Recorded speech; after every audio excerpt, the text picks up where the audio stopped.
Welcome to Planetarian Daily. I'm Patrick in Vancouver, and this is episode 37. It's March 29th, 2026. Today we're diving into a collection of studies that each, in their own way, pull back the curtain on systems we thought we understood reasonably well, only to discover there's still remarkable depth left to explore. Let's begin inside the cell itself, at a scale that's almost impossible to visualize. Researchers at the Italian Institute of Technology, working with colleagues at Uppsala University and AstraZeneca, have built and run what might be the most ambitious molecular simulation of the spliceosome to date. Using advanced computational chemistry and serious supercomputing power, they constructed a model containing 2 million atoms that tries to represent a realistic slice of a human cell. Inside that model, they let the spliceosome run through its full range of motions. The spliceosome is the massive molecular machine responsible for RNA splicing, cutting out introns and stitching exons back together so that a single gene can produce multiple protein variants. Until now, most of what we knew came from static snapshots taken by cryo-electron microscopy. Those images are incredibly valuable, but they're frozen moments. This new work gives us something closer to a movie. You can watch the machine's moving parts coordinate in 3 dimensions, see how it grips the RNA, how it bends and repositions itself, and how different subunits talk to one another during the catalytic cycle. What stands out to me is how this bridges 2 worlds that have historically been quite separate: structural biology and simulation science. The level of detail now available means we can start asking questions that were previously theoretical. Why do certain mutations stall the machine at specific points? How do small molecules change the choreography? Could we design drugs that nudge the spliceosome back into correct behavior in diseases where splicing goes wrong? Because faulty splicing is implicated in a range of conditions, from some forms of spinal muscular atrophy to quite a few cancers, having a dynamic model like this feels like gaining a new set of eyes. The obvious next chapter is whether these simulations can be scaled and made fast enough to test libraries of compounds or patient-specific mutations in something approaching real time. If that becomes practical, we could see a noticeable acceleration in how splicing-targeted therapies move from concept to clinic. It's a beautiful example of computation, letting us observe biology that's simply too fast and too small for any microscope we currently have. While that simulation lets us watch one of the cell's most intricate machines in motion, another large-scale effort has given us clarity on an entirely different set of proteins that touch almost every aspect of cellular life. A global collaboration led by researchers at WEHI in Australia has produced the first comprehensive, authoritative atlas of all human E3 ubiquitin ligases. These enzymes are the cell's master regulators of protein degradation and signaling. They decide which proteins get tagged for the proteasome, which get modified to change their function, and they play central roles in everything from cell cycle control to DNA repair and immune signaling. For nearly 2 decades, the field has been working with inconsistent, sometimes contradictory datasets about how many E3 ligases there actually are, what their true substrates are, and how specific they really are. The new atlas, published in Cell, sets a new gold standard. It brings together structural, biochemical, and functional data into one coherent reference that should reduce wasted effort and misdirected hypotheses across hundreds of labs. I find this story quietly exciting because E3 ligases have become extremely attractive drug targets in recent years. The development of PROTACs, those bifunctional molecules that hijack an E3 to degrade a disease-causing protein, depends on knowing exactly which ligases are available and how they behave. A reliable map like this doesn't just tidy up the literature, it removes a layer of friction that has slowed progress. It's the kind of foundational resource that tends to pay dividends for a decade or more. Staying with fundamental biology but shifting upward in scale, let's move from the machinery inside individual cells to the machinery inside our own heads.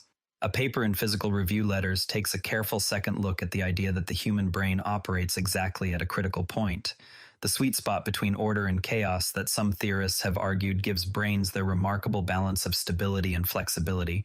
Using whole brain fMRI data and a more statistically robust analytical framework than earlier studies, the researchers show that many of the signatures people have interpreted as evidence of criticality are actually statistical artifacts. The brain does appear to function near a critical point, but not precisely at it.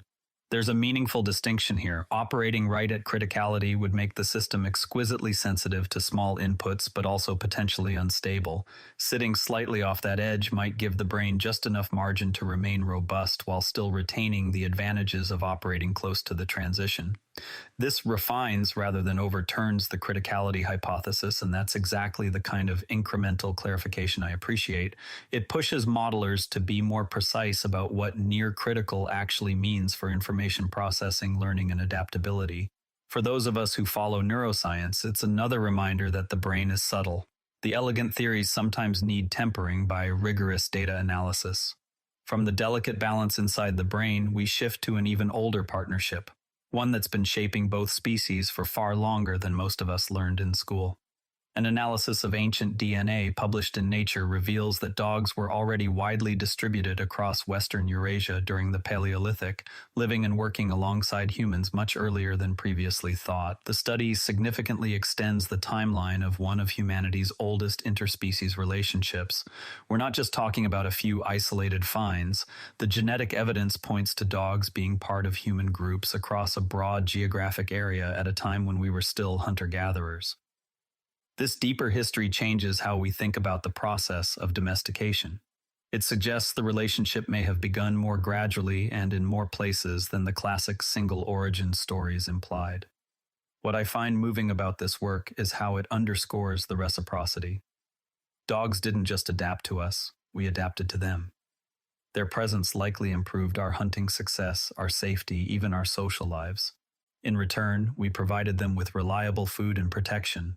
The partnership has been mutual for so long that it's become part of who both species are. Every time we see a new ancient DNA paper like this, it feels like we're slowly filling in the early chapters of a shared story that's still being written. While ancient DNA is illuminating our past on Earth, new observations are revealing hidden activity deep inside our own star. Researchers at NYU Abu Dhabi have detected large-scale magnetic waves moving through regions of the Sun that have remained largely inaccessible to direct observation. These waves are driven by magnetic fields far below the surface, and they appear to propagate in ways that give us a new window into the Sun's interior dynamics. Until recently, much of what we knew about the Sun's deep layers came from theoretical models and indirect measurements of surface oscillations.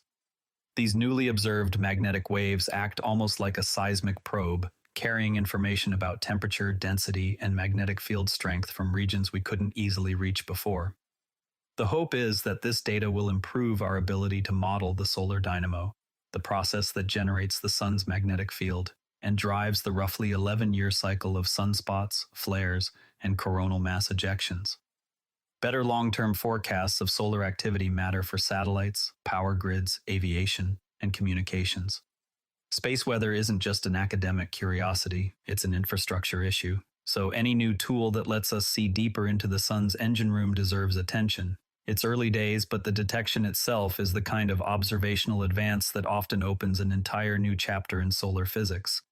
Speaking of energy systems, two quite different stories this week look at how we might produce cleaner energy and materials.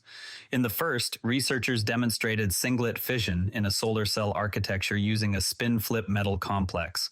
The system is able to produce more energy carriers than the number of photons absorbed, reaching approximately 130% efficiency in terms of excitons generated. Singlet fission is a quantum process in which a single high-energy photon can generate two lower-energy excitons instead of just one. It's one of the more promising routes around the Shockley-Queisser limit that has capped conventional solar cell efficiency for decades. What makes this particular demonstration notable is that they achieved it with a relatively stable, metal-complex approach, rather than purely organic materials that have sometimes proven fragile. It's still laboratory scale, but it adds to the growing sense that third-generation photovoltaic concepts are moving from theoretical curiosity toward something that could eventually appear in real panels. While that work is about capturing more energy from the sun, another group has found a smarter way to capture something we urgently need to remove from the atmosphere. Scientists have developed a nitrogen-tuned carbon material that captures carbon dioxide more efficiently and, crucially, releases the captured CO2 at much lower temperatures, sometimes below 60 degrees Celsius. That means the regeneration step could potentially run on low-grade waste heat rather than requiring high-energy steam or other intensive inputs. Traditional amine-based carbon capture systems are effective but energy-hungry, which is one reason they've been slow to scale. Lowering the temperature needed to release the CO2 changes the energy equation in a meaningful way and could bring the overall cost down substantially. The material itself is built on carbon, which is abundant and relatively inexpensive to produce at scale. It's another incremental but practical step toward making carbon capture something that industries might actually choose to deploy rather than simply comply with. That's one approach to dealing with carbon. In a very different direction, researchers at Xi'an Jiaotong University have used improved AI models to systematically identify entirely new solid forms of carbon. Some of the predicted structures are expected to be harder than diamond and show exotic combinations of properties that don't exist in graphite, diamond, or the better-known carbon allotropes. What I like about this story is the methodological advance. Rather than relying on serendipity or exhaustive trial and error in the lab, they've trained models that can explore vast regions of structural space that would be impractical to test experimentally. The AI essentially acts as a hypothesis generator, suggesting candidates that are then evaluated with more computationally expensive methods. This approach is already being applied to other materials classes, and it feels like the beginning of a broader shift in how we discover new substances. The potential applications range from cutting tools to electronics to quantum technologies. Pretty much anywhere extreme hardness or unusual electronic properties would be useful. From new materials to rethinking how we make existing ones, chemists at Wageningen University and research at Utrecht University have developed an electrochemical method to produce a key chemical building block directly from biomass. The precursor in question is used in plastics, pharmaceuticals, and fragrances, and the traditional production routes often rely on hazardous reagents and harsh conditions. Their electrochemical approach works in a relatively simple setup, avoids those dangerous chemicals, and uses renewable feedstock. Green chemistry advances like this don't always make headlines, but they matter. Every time we can replace a toxic feedstock or a high-energy process with something milder and cleaner, we reduce both environmental burden and safety risks in manufacturing. It's also a nice demonstration of how electrochemistry, powered increasingly by renewable electricity, can serve as a bridge between biomass and the chemicals we still need in everyday products. While those stories focus on potential solutions, 2 environmental studies this week highlight the law of unintended consequences that often accompanies our clean energy push. A team at Helmholtz Zentrum Huron examined how offshore wind farms are altering natural sediment transport in the North Sea, with the German Bight particularly affected. The structures appear to be changing current patterns and could move up to 1.5 million tons of sediment annually in ways that weren't fully anticipated. We tend to think of wind farms as almost purely beneficial, clean electricity with no direct emissions. This research is a useful reminder that large physical structures in dynamic marine environments will always have secondary effects. Coastal ecosystems, sediment balances, and even the long-term stability of the seabed around the turbines deserve careful monitoring as offshore wind capacity continues to grow.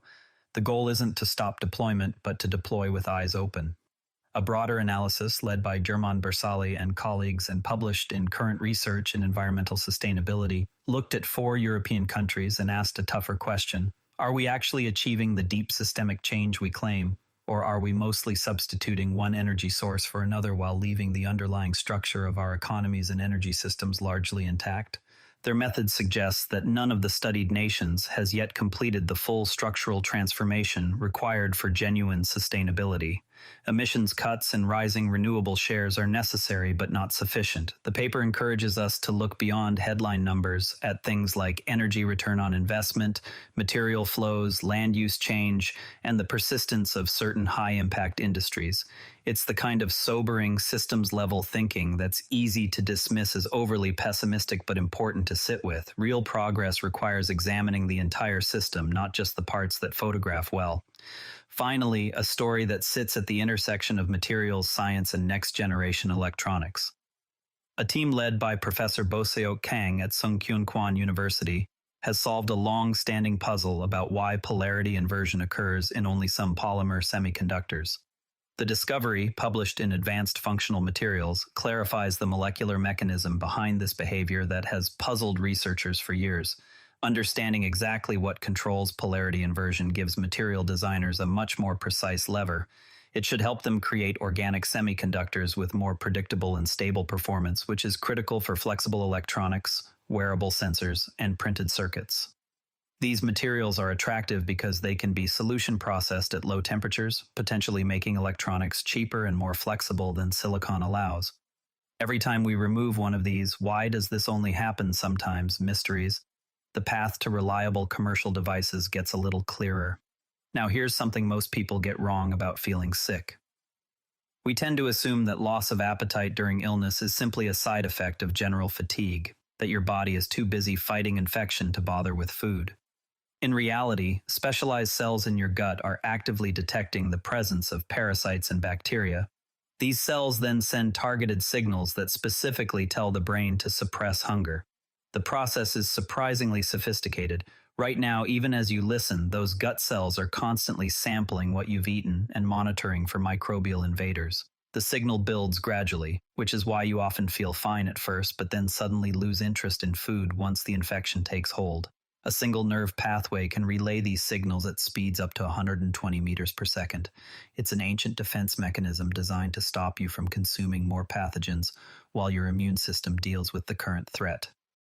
The next time you feel that sudden disinterest in eating during an illness, it might help to remember it isn't weakness or random fatigue. It's a deliberate protective response. Paying attention to how quickly your appetite returns after symptoms ease can even serve as a rough personal signal that your body has cleared the immediate danger.